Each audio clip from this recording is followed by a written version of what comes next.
Hello students, मैं Paul sir आपके लिए आज लेकर के आया हूं क्वाड्रेटिक इक्वेशन। तो एग्जाम में क्वाड्रेटिक इक्वेशन के 4-5 क्वेश्चन पूछे जाते हैं जिसमें स्टूडेंट्स अपना बहुत ज्यादा समय लगा देते हैं। आज मैं आपको एकदम शॉर्ट ट्रिक्स बताऊंगा। आप मुश्किल से एक क्वाड्रेटिक इक्वेशन का क्वेश्चन मुश्किल से 15 सेकंड में बना लेंगे। तो 15 सेकंड में बनाना मतलब आपको 30 से 40 मिनट सेकंड का समय मिलता है, तो उस 40 सेकंड में आप बहुत समय बचा सकेंगे। देखिए, आज हम लोग चालू करने के पहले मैं पूछ रहा हूं कि अगर आपको पसंद आया तो लाइक और सब्सक्राइब तो बनता ही है, तो कृपया देखिए। लाइक कर रहे हैं तो जरूर सब्सक्राइब करिए। आज हम चालू करने जा रहे हैं आपके लिए क्वाड्रेटिक इक्वेशन शॉर्ट ट्रिक्स। तो चलिए पहले हम ये जानेंगे कि स्टूडेंट क्वाड्रेटिक इक्वेशन को किस प्रकार से लॉन्ग ट्रिक्स में बनाते हैं और उसको किस प्रकार से शॉर्ट ट्रिक्स में बनाया जाता है। तो हमने 2 एग्जाम्पल लिया है, उसके बाद हम बहुत सारे एग्जाम्पल आपके सामने रखेंगे और देखेंगे कि हम कितना जल्दी आंसर पे पहुंच सकते हैं। तो देखिए, ये पहला है x² - 4xy + 4y² = 0। तो हर एक स्टूडेंट क्या करता है, इस 4xy को तोड़ता है। 2xy 2xy, तो 2xy ये तोड़ा उसने, ये दोनों माइनस माइनस है, ऐड होकर के 4xy बनेंगे। और साथ ही साथ 2 और 2 4 होता है, और ये 4 और 1 4 होता है। इस प्रकार से ये तोड़ा जाएगा। और उसके बाद यहां पर हम x को कॉमन लेते हैं तो ब्रैकेट में बचता है x - 2y, और यहां हम 2y को कॉमन लेते हैं तो ब्रैकेट में बचता है x - 2y। तो दोनों तरफ हमको मिल रहा है x - 2y = 0, x - 2y = 0। तो x - 2y = 0 यानी हो गया x = 2y, x/y = 2:1।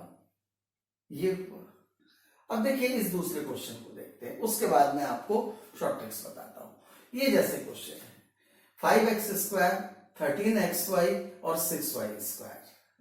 अब यहां पर हम 13xy को ब्रेक करते हैं 10xy - 3xy। ये 2 ग्रुप बना लिया गया। पहले वाले में 5x को कॉमन लिया गया, ब्रैकेट में मिला x - 2y। दूसरे वाले में 3y को कॉमन लिया गया और ब्रैकेट में बचा x - 2y। तो यहां पर 2 आ रहे हैं, तो इक्वेशन बन रहे हैं 5x - 3y = 0, x - 2y = 0। मतलब ये हुआ 5x = 3y और x = 2y। तो x/y = 3:5 और 3:5 और x/y = 2:1। तो ये 3, 5 और 2, 1 ये दोनों से ये पूरा जो इक्वेशन है ये सेटिस्फाई हो जाएगा। अब चलिए हम लोग सीखते हैं शॉर्ट ट्रिक्स। शॉर्ट ट्रिक्स में हम क्या करेंगे, यहां पर अगर कोई फिगर नहीं है तो यहां हम 1 ले लेंगे, ठीक। और ये 4 को हम ब्रेक करेंगे, ऐसा ब्रेक करेंगे कि 1 × 4 4 हो रहा है, तो इसको भी हम ब्रेक करेंगे -2 और -2। और यहां जो फिगर रहेगा इसको अपॉन करेंगे हम, तो /1/1। अब जो भी यहां पर फिगर माइनस में होगा तो उधर वो आंसर पे प्लस पे आएगा, और प्लस पे होगा तो माइनस पे आएगा। ध्यान दीजिए, -2/1 यानी पॉजिटिव होकर के 2/1, और दूसरा भी -2/1 यानी 2/1। तो देखिए हर स्थिति में x और y का क्या रेशियो आ गया, 2:1। तो इसमें हमारा बहुत कम समय लगा। यदि हम और अच्छे से सीख लेते हैं इसके बाद बहुत कम समय लगता है, मुश्किल से 15 सेकंड। जब हम थोड़े से फास्ट हो जाएंगे, कुछ एक क्वेश्चन 20-15 क्वेश्चन बना लेंगे, हम बहुत फास्ट हो जाएंगे। अब दूसरे को देखिए कि यहां पर हमने इतना लंबा बनाया, पर हमको करना क्या है, इस 13xy को ब्रेक करना है ऐसे कि 10 और 3 -10 और -3। अब यहां का जो फिगर है वो दोनों को अपॉन कर देना है अपने को, ये कर दिया हमने। अब ये जो नेगेटिव है ये पॉजिटिव बनेगा, और पॉजिटिव जो है वो नेगेटिव बनता है। तो ये हो जाएगा 10/5 यानी 2/1 और ये 3/5 दोनों पॉजिटिव बन जाएंगे और ये दोनों आपके आंसर आ गए। देखिए 3/5 2/1 दिख रहा है आपको। तो ये है एकदम आसान तरीका। अब हम इस हिसाब से इन क्वेश्चनों को सॉल्व करना चालू करने जा रहे हैं, जिसमें आपको एग्जामिनेशन में क्वेश्चन ऐसे ही आते हैं और उसके आंसर आपको इस प्रकार से देने होते हैं। जैसे अगर आपको दोनों इक्वेशन बनाने के बाद x और y की वैल्यू निकलेगी और x और y की वैल्यू निकलने के बाद आपको यह देखना होगा कि क्या y x से बड़ा है, तो आपको आंसर देना है A। यदि x y से बड़ा है तो आंसर देना है B। यदि y जो है x के बराबर या बड़ा है तो C, और यदि x y से बराबर या बड़ा है तो D। यदि दोनों बराबर हैं या फिर दोनों में कोई रिलेशन नहीं दिख रहा है, ऐसी स्थिति में हम आंसर देंगे E। तो चलिए हम लोग सॉल्व करने जा रहे हैं पहला क्वेश्चन, जिसमें 9 दिया हुआ है। तो 9 को हम इस प्रकार से तोड़ेंगे कि वो उनका जो प्रोडक्ट है वो 20i और सम 9x हो जाए। तो ये होगा 4 और ये होगा 5। तो 4/1 बोल लें तब भी 4 होगा, 5/1 बोल लें तब भी 5 होगा, और जो भी साइन होगा वो आंसर में पलट कर आ जाएगा -4 और -5। देखिए यहां पर अपने को x की दो वैल्यू मिली है, -4 और -5। अब हम आएंगे y की वैल्यू की तरफ। 5 को हम ऐसा तोड़ेंगे कि ये 6 × 1 6 बन जाए, तो ये +2 होगा और +3 होगा, तो 2 + 3 5, 2 × 3 6। अब ये इसके आंसर जो होंगे वो माइनस में आ जाएंगे, क्योंकि यहां पर जो पॉजिटिव है यहां पर नेगेटिव होगा। अब ये देखिए आप कि y की दो वैल्यू आई -2 -3 और x की दो वैल्यू आई -4 -5। तो माइनस में जितना भी अगर नंबर्स बढ़ते चले जाते हैं उसकी वैल्यू कम होती चली जाती है, जितना नंबर छोटा होगा उसकी वैल्यू अधिक होगी। तो इस स्थिति में यहां पर ये देखिए कि ये जो है -2 और -3 ये -4 और -5 से दोनों बड़े हैं, इसीलिए यहां पर आंसर हो जाएगा A, कि y जो है वो x से बड़ा है या x y से छोटा है। अब हम आते हैं नेक्स्ट क्वेश्चन में। यहां देखिए 30 दिया हुआ है और यहां 1 है, 1 × 30 होता है। और यहां पर भी यदि हम 6 और 5 लें तो ये भी 6 और 5 को ऐड करने से 11 और मल्टीप्लाई करने पर 30, और इसका आंसर बनेगा नेगेटिव होकर के -6 और -5। अब हम आते हैं सेकंड वाले पे, जहां लिखा हुआ है 5y, यानी 5 है यहां पर 6 है। तो हम 5 को ऐसे तोड़ेंगे कि उनका सम तो 5 आए परंतु उसका मल्टीप्लिकेशन 6 हो, तो 2 + 3। अब इसका आंसर हो जाएगा -2 और -3। अब यहां पर देखिए कि y की वैल्यू फिर से अधिक हो रही है, y की वैल्यू फिर से अधिक हो रही है, क्योंकि यहां पर x की जो दो वैल्यू आ रही है वो -6 और -5 है, और y की जो दो वैल्यू आ रही है वो है -2 और -3। तो यहां पर फिर से y जो है x से बड़ा है और इसका आंसर आ जाएगा A, इस प्रकार से। अब हम आते हैं क्वेश्चन नंबर 3 में, जहां पर x की वैल्यू और y की वैल्यू हमको निकालनी है।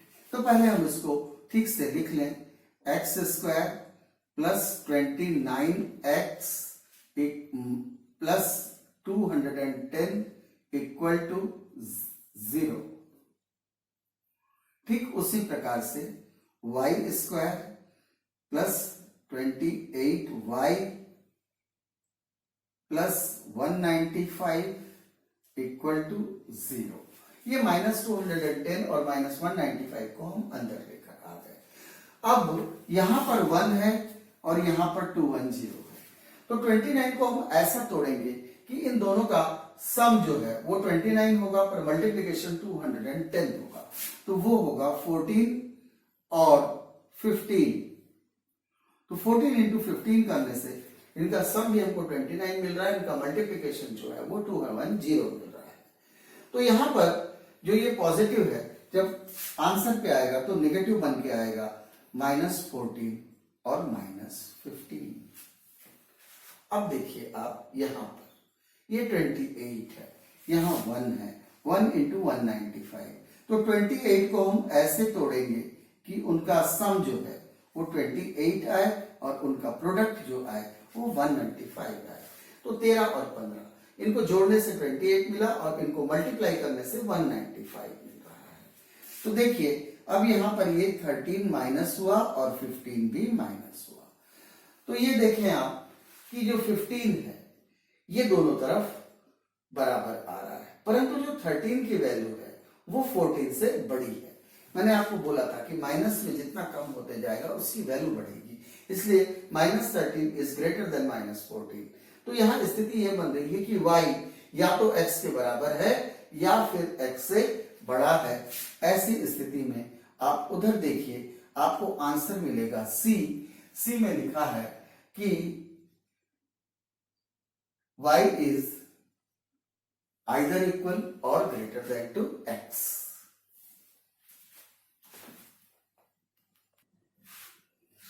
क्वेश्चन नंबर 4 में देखिए x की वैल्यू जो दिया है x² इक्वल टू 36। तो हम जब x की वैल्यू निकालेंगे तो ये जो 6 आएगा ये दोनों प्लस और माइनस हो सकता है, क्योंकि -6 का भी स्क्वायर 36 होता है और +6 का भी स्क्वायर 36 होता है, इसीलिए x की वैल्यू ±6 आएगी। अब हम निकालते हैं y की वैल्यू। यहां 6 है और यहां पर 9 है, तो 6 को हम ऐसे तोड़ेंगे कि वो दोनों का जो सम है वो -6 आए और दोनों का मल्टीप्लीकेशन +9 आए, तो ये -3 और -3। और जब इसको उधर हम आंसर के रूप में लेने जाएंगे तो साइन को पलटेंगे, तो दोनों तरफ पॉजिटिव हो जाएगा 3 और y की वैल्यू आ गई 3। अब ये देखिए कि y की वैल्यू जो है वो तो परफेक्ट 3 है, परंतु x की वैल्यू जो है एक वैल्यू -6 है और एक वैल्यू +6 है, तो ये बहुत बड़ा रेंज खड़ा होता है, इसीलिए अपना आंसर होगा नो रिलेशन। तो x इक्वल टू y या x there is no relation, तो इसका आंसर आ जाएगा E।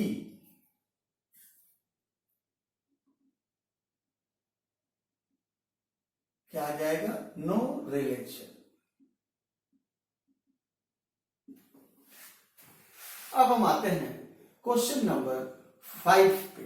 क्वेश्चन नंबर 5 ये बोल रहा है यहां पर 2x² है, यहाँ 11x है, 15 है, तो 15 इंटू 2 30। तो 11 को हम कैसे तोड़ें कि ये 30 बन जाए? तो यहां देखिए 11 को हम तोड़ने जा रहे हैं 6 और 5 से, परंतु याद रखिए यहां पर जो फिगर होगा वो दोनों में अपॉन हो जाएगा।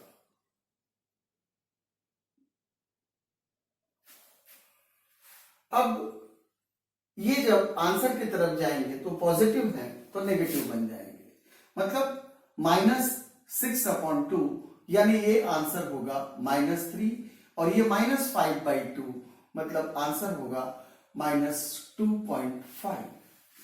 ये तो x की वैल्यू आ गई। अब हम आते हैं y की वैल्यू में। y जो है यहाँ 12 दिख रहा है, यहाँ 35 दिख रहा है, तो 7 और 5 में इसको तोड़ा जा सकता है, परंतु यहाँ पर 1 है इसलिए यहाँ कोई भी असर नहीं आना है, तो यहाँ पर -7 और -5। इस प्रकार से आपने देखा कि जो x की वैल्यू है वो y की वैल्यू से हर स्थिति में बड़ी है, क्योंकि x की वैल्यू -3 और -2.5 है और y की वैल्यू -7 और -5 है, जो कि इससे छोटी हो रही है। तो आंसर यहां पर आपको लेना है B, जिसमें ये बताया गया है कि x is greater than y। अब हम आगे चलते हैं क्वेश्चन नंबर 6 पे। यहां पर 4 और 1 दिया हुआ है और यहां पर 5 है, मतलब 4 इंटू 1 4 और यहां पर +4 और +1, ये अपने को 4 + 1 हुआ 5 और 4 इंटू 1 हुआ 4। परंतु यहां पर का जो फिगर है इसको अपॉन करना है।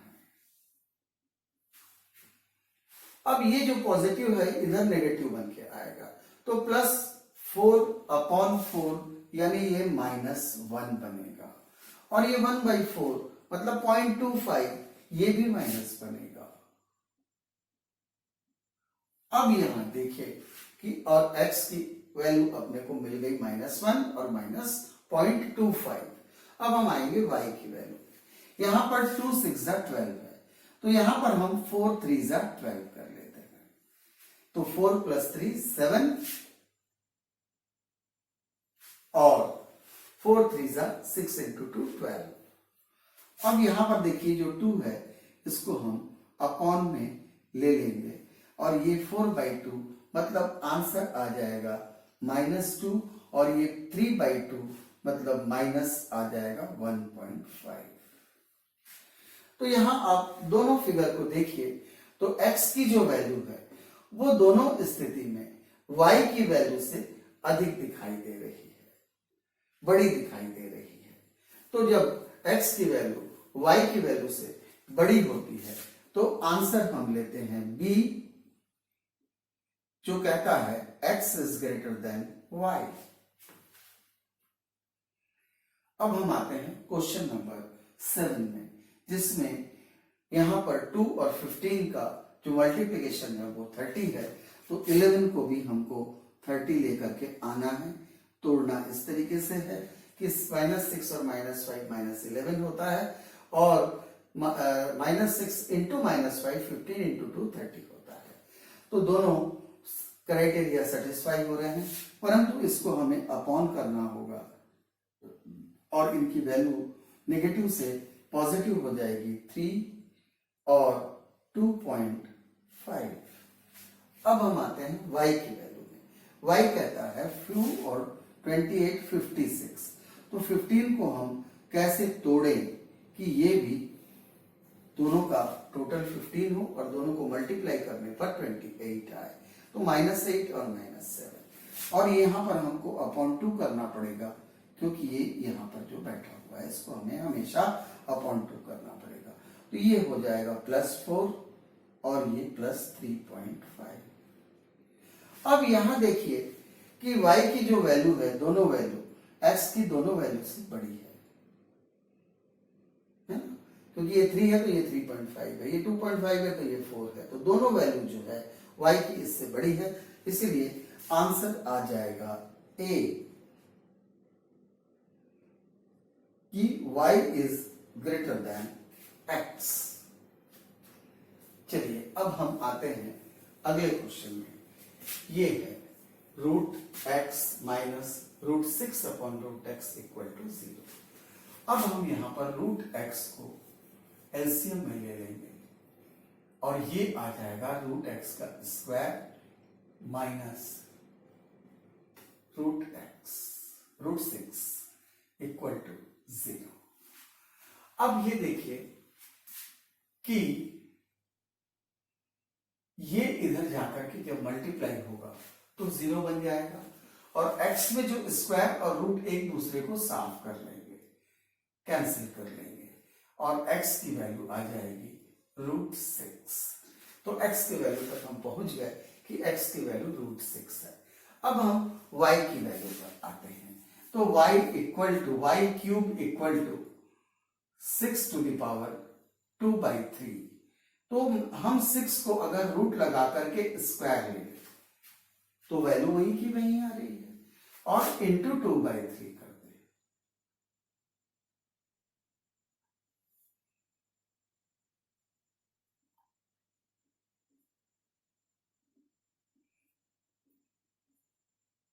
इंटू 3/2 कर दे।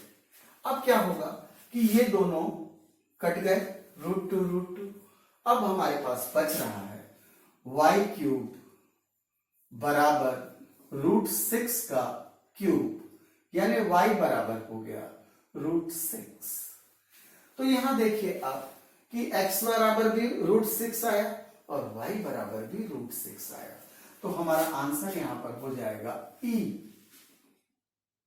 कि x और y जो है वो आपस में बराबर है। चलिए अब हम आते हैं अगले क्वेश्चन में। अगला क्वेश्चन देखिए कि यहां पर 6 और 72, ये इतना बड़ा हम अगर मल्टीप्लाई करने चले जाएं और ब्रेक करने लग जाएं तो खुद भी हम ब्रेक हो सकते हैं। इसीलिए हम क्या करेंगे, इस इक्वेशन को पूरा का पूरा 6 से डिवाइड करेंगे, क्योंकि ये सभी 6 से डिवाइड हो रहे हैं। तो चलिए इस पूरे को हम 6 से डिवाइड करेंगे तो ये हमको देगा x², उसके बाद 7x और फिर 12 इक्वल टू 0। और जब हम ये नीचे वाले को 8 से डिवाइड करें पूरे के पूरे इक्वेशन को, तो देखिए ये हमको क्या देने जा रहा है, ये केवल x² देगा और ये प्लस 6y देगा और ये 8 दे देगा और इक्वल टू 0 आ जाएगा। अब देखिए ये कितना आसान हो गया, जैसे हमने बड़े नंबरों को डिवाइड कर लिया, अब ये छोटा बन गया, अब इसको हम आसानी से तोड़ सकते हैं। यहां पर 12 है, यहां 7 है, तो 4 और 3 मिला करके ये 7 भी हुआ, 4 3 से 12 भी हो गया। तो इसका आंसर आ जाएगा -4 और -3। ये हुई x की वैल्यू। अब हम आ रहे हैं y की वैल्यू के लिए। तो y की वैल्यू हम चेक करें तो y की वैल्यू आ रही है, यहां पर 6 है और यहां पर 8 है। तो हम 6 को तोड़ेंगे 4 और 2 करके, और यहां ये पॉजिटिव है, इसीलिए यहां पर ये माइनस बनेगा, -4 और -2। तो 4 4 तो बराबर है, परंतु जो -2 है वो -3 से बड़ा है, इसीलिए जो y की वैल्यू आ रही है वो x की वैल्यू के बराबर भी है और x की वैल्यू से बड़ी भी है। तो इसका जो आंसर अपने को मिलेगा वो मिलेगा C,